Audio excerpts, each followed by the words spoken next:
Hi, welcome back. Welcome back to Skyrider Limited. I'm Jesse. So it is cold and there is no wind. And so I thought today would be a really good day to film something that I've talked about filming a few times in a couple of places, and that's a kite bag tour. I want to sort of show you what I carry in my main bag and maybe in my sort of gear bag for when I break stuff, because if you're flying kites and you're flying kites seriously or not, but if you're flying them hard enough or if you're learning, stuff breaks. Be prepared for that.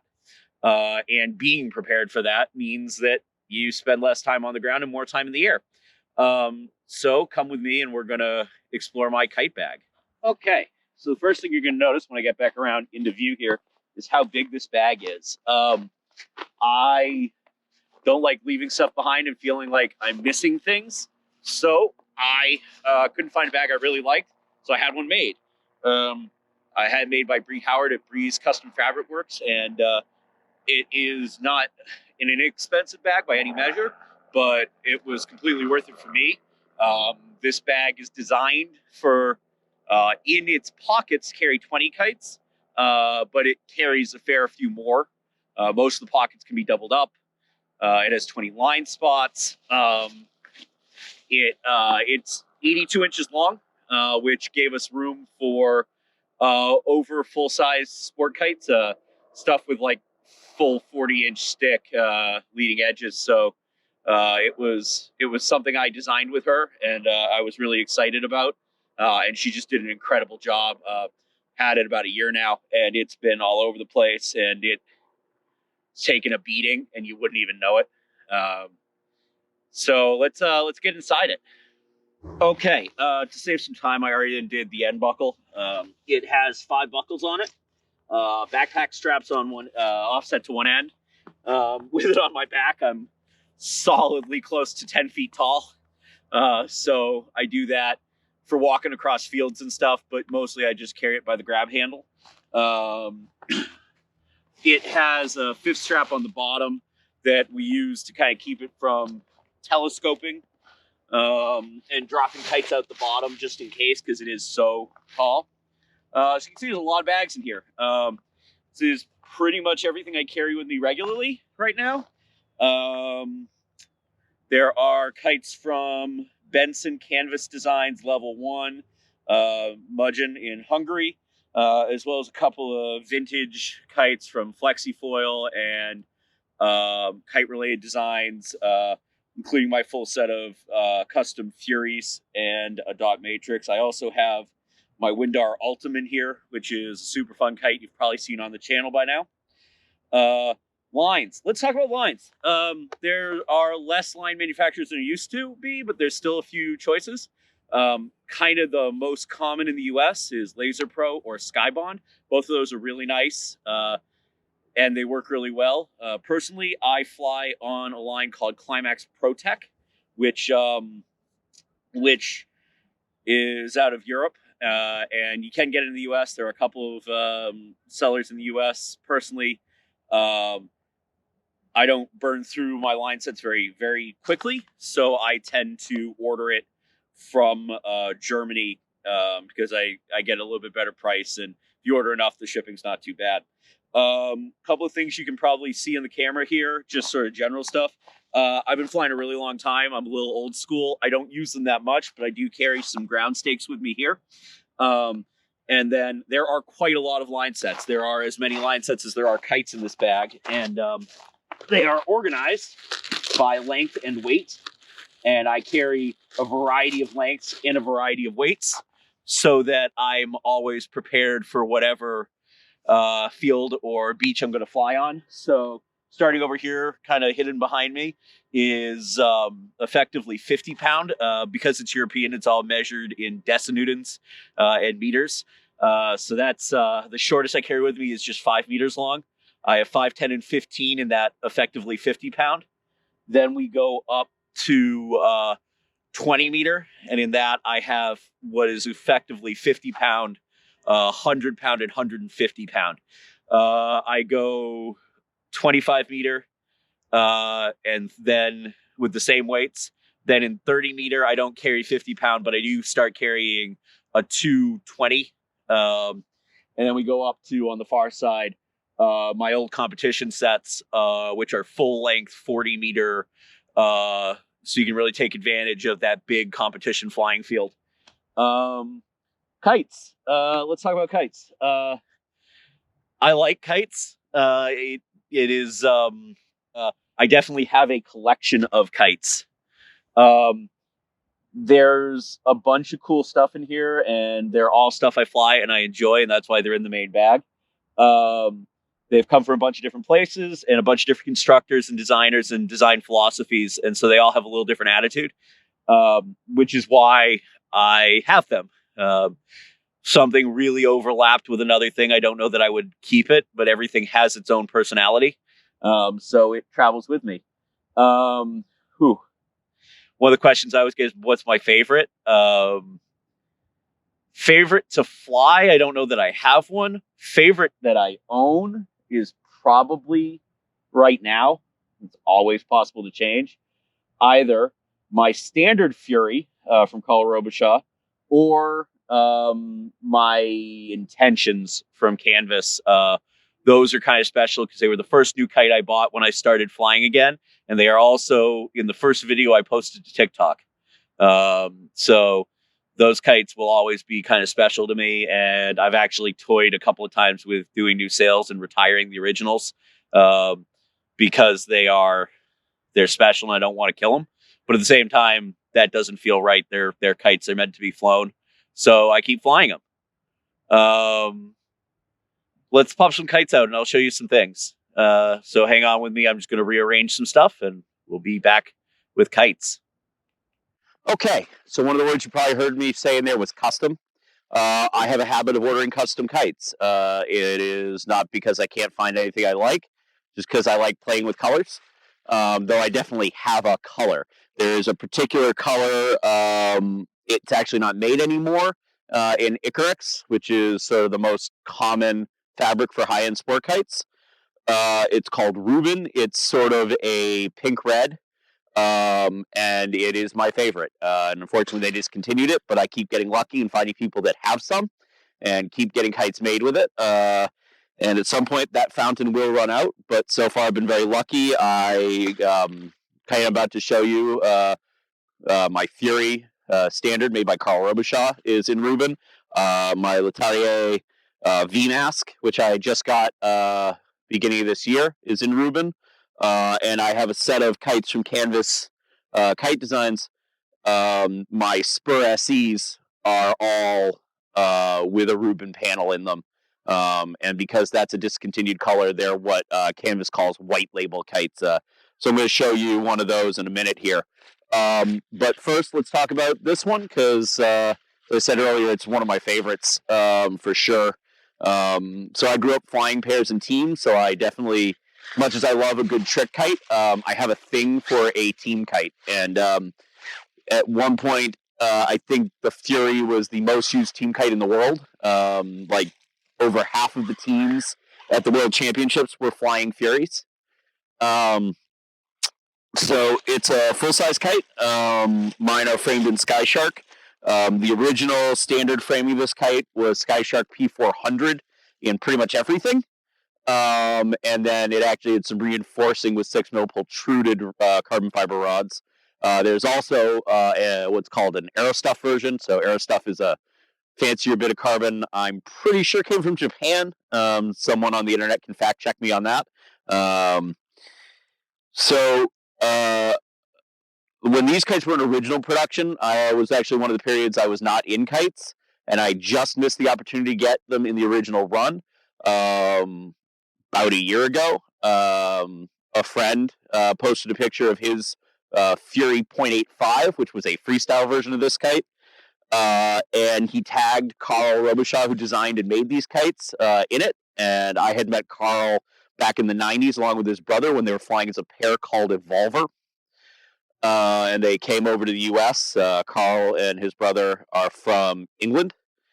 And so I reached out to him on Instagram and I said, hey, I don't know if you remember me. I'm that little kid from Wildwood, New Jersey, that we met at the Kite Festival at Wildwood, New Jersey. And I don't know if you still make kites or not, but if you ever did, would you be willing to make me a Fury? And I was really just hoping he'd say, oh, yeah, I've got like an old sale I could sell you, or yeah, I make them on the side. And what he basically told me was, I don't make them often, but every once in a while I make some for the teams. And yes, I remember you, and I'd be happy to make you a kite.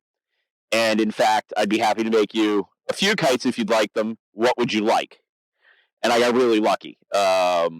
He made me a full set of these Furies. So I have a super ultralight, an ultralight, the standard here, a vent, and then what's called a super vent, which he rated in the day. That kite was rated to 55-mile-an-hour winds. So they are big, really big. For reference, I'm about 5'8", so if that gives you an idea of how tall this kite is. You may notice I've got more sticks than I really need under my arm.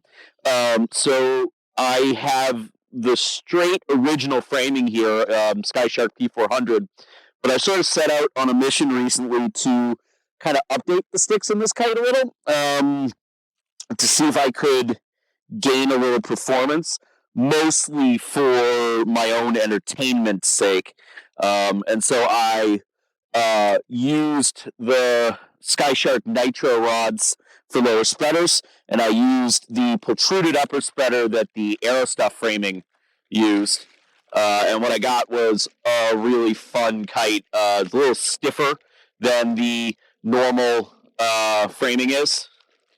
So it has a little less bounce to it when you try to make the big girl do tricks.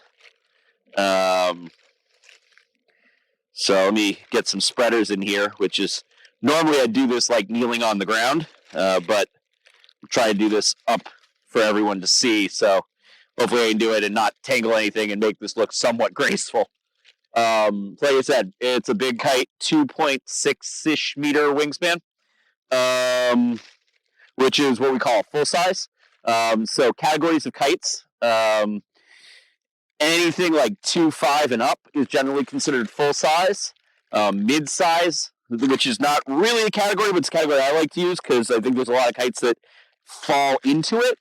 I personally consider to be anything from like 2.1 up, and anything 2.1 and under, 2.1 meters that is and under, I would call a small kite. So that's going to be your pure freestyle kites and stuff like that. So there it is. Like I said, big, straight edge, leading edge. Really, really fun.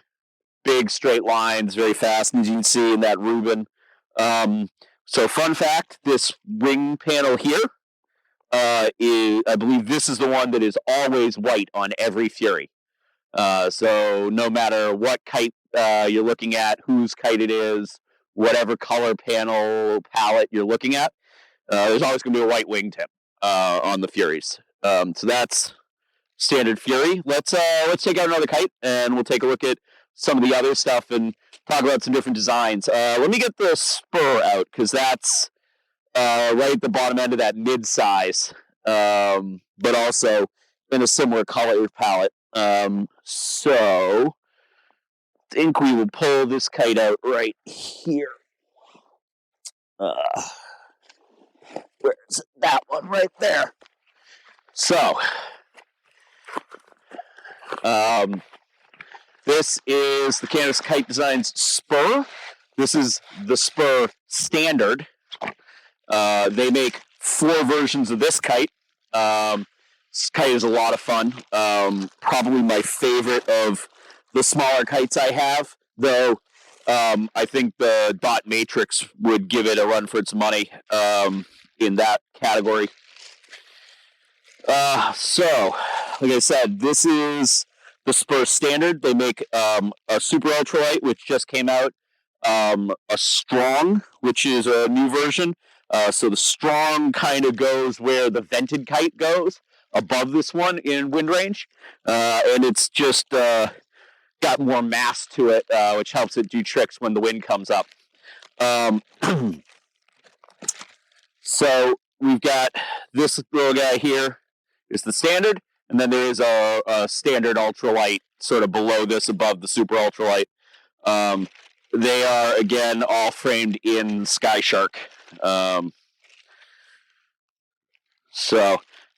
Interestingly, this was the kite when I sort of set about looking for something new to play with, because I started flying again and realized that the kites I had been flying a lot the last time I had been flying were not in grade A shape anymore. Oof. Rubber connector's a little tight and cold. There we go.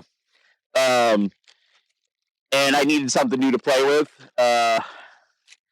This was actually the kite, or its sort of first version, was the kite I was interested in. At the time, so this kite was being sewn by John from Canvas and had been designed by John and Devin of Canvas, but it was being made for and sold by Skyburner Kites. When I reached out to them, they had pretty well finished up the Skyburner version of these kites. So there is that Spur. You can see the size difference. It was kind of dramatic when you put them next to each other. So they had kind of finished up producing them for Skyburner. And I had reached out to Devin on Facebook. And he told me that if I was patient a little bit, something new was coming. And that something new was Canvas Kite Designs.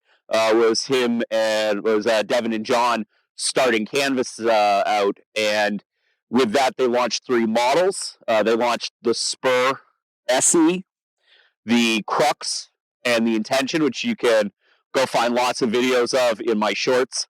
And the Intention was what I ended up buying first because it's their full size, and like I said when we were talking about the Fury, I do like a big team kite style kite, and it rapidly became one of my favorite kites I've ever flown. There are very few kites that I can say I had that much of a connection with immediately. The Intention's a really fun kite. It has a particular attitude about it. It is very demanding of proper inputs, but not in a way where it punishes you. It's a really great partner and a really great teacher, and it has cleaned up my flying a lot. I didn't realize the number of bad habits I had from not flying with other people as much as I would like, and so just not necessarily learning better techniques. And because it doesn't reward your sort of sloppiness, you tend to learn the right way of doing things a little bit more with that kite, and it's very rewarding. That kite teaches me something every time I fly it, and I really love that about it. It is also beautifully made. John does a wonderful job. He is an absolute craftsman, and it's Devin's sort of baby. He definitely put everything he knew at that moment into that kite. Let's actually take that kite out and show you that one as well. So Ruben is definitely my favorite color, but if I'm easily identified by a particular color of kite, it is probably this. Interestingly, both of these colorways, and you can probably see the commonality of colors in the Fury and the Spur here, stem from a set of pairs kites my dad and I flew in the 90s when we were flying Buena Vista kites. Buena Vista kites is no longer around, but they were out of, it was Peter Warba out of San Francisco. So after we stopped flying those, we flew level 1 for a while, and then after that, we flew kites from a French company called Cavalier du Ciel, and we flew a kite called the Styx, which, if you've been around a while and you don't recognize the name Styx, you might recognize the name STX. The second generation of the Styx became the STX 2.3. My original 6s were red. So this was my color in the Styxes, and my dad's were black where mine were red. So we just flipped the black and red. So after the Stixes and for quite a lot of kites, I continued to buy red kites. So in the kind of in-between period where I was competing individually, I flew a kite by a guy named Will Sturdy. That was a Sturdy Designs Saber 2. And those were, you guessed it, red. And then when I needed new kites, because the sails on the Sabres were just not in great shape from years of traveling and being folded up to travel and compete and taking them apart and putting them back together, taking them apart, put back together, and the fabric was just wearing out. So I needed something new. So this is what I ended up buying, was this, which is the standard and its ultralight brother, which then followed with the canvas cruxes. I also have a set of red Benson Supernovas and Superflies. And then the first kites I got from Mudgeon out of Hungary was a set of kites called Lazaruses, and I have a standard UL and SUL there. That's a cool kite because it's also open source, though mine are made by the designer. And those are also red, black, and white. So that's a little bit of a kite tour, kite bag tour. Something you want to see that I didn't show you, please throw it in the comments, and I will either do it in shorts or do another video for you. Again, thank you so much for watching and listening to me ramble about kites. Like, share, subscribe, and we will see you on the next one.